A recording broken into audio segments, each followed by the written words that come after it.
many of you have been a customer? Stupid question, right? We've all been customers. I'd like you to think of a time when you were a customer. Could have been at a bank or at a gas station or with an insurance company or some healthcare facility or wherever, where during the transaction or at some point you made the decision, I'm never coming back here again. Now I call that taking the solemn vow. How many of you have taken the solemn vow? Okay, yeah, we all have. All right, well, I'd like you to bring to mind a time when you took the solemn vow. Okay, got one? Now, you know from yesterday that I like to have you work in partners, and you know how to get a partner now. You just establish eye contact with somebody and wink at them or something. Okay, that's your partner.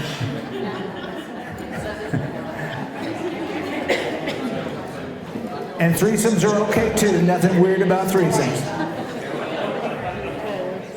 So,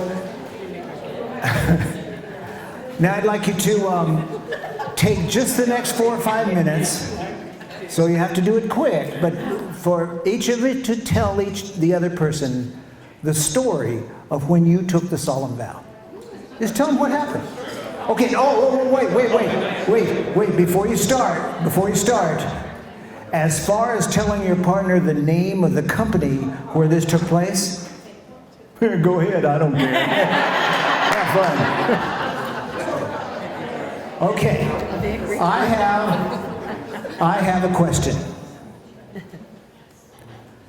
How many of you, right now, in telling this little story about when you took the solemn vow, how many of you found that process to be kind of fun?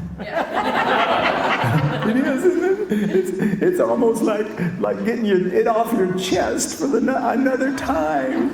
Yes. And how many of you have told this story before to someone else? And have you noticed that every time you tell it, it gets better? Yeah, I know.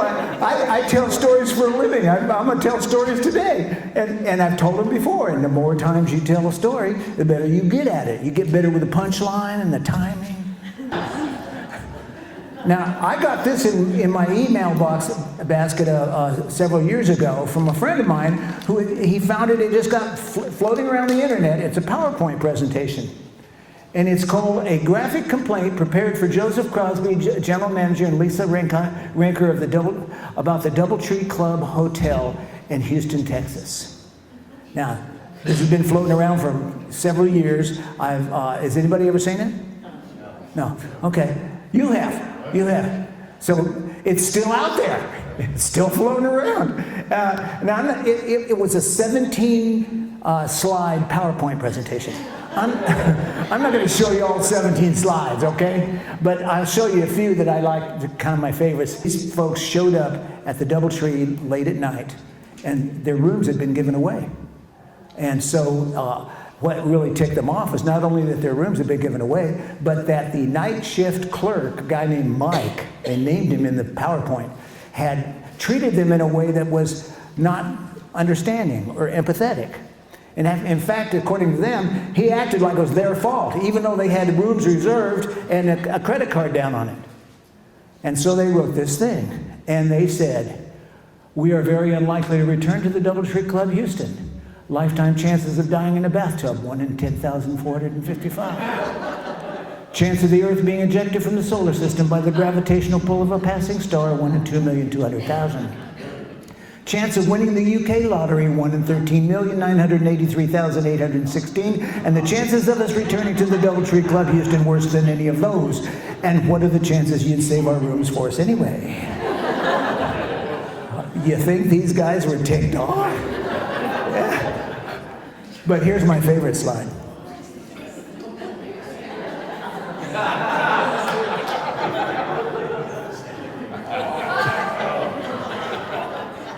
Poor Mike. And then there's a slide that described how much that particular hotel was going to lose in temporary housing from this company based on how many times they rent rooms in the Houston area. And one year it was, here's how much they spent, in the Houston area, and here's how much they spent at the DoubleTree Club, and the next year, nothing. In other words, we're not coming back and we're taking our dollars with us. And they wanted to point that out. Because sometimes we lose customers and we sort of forget the fact that that this is ongoing revenue. This is not just a one-time shot. So here's the reality. This is all a lie.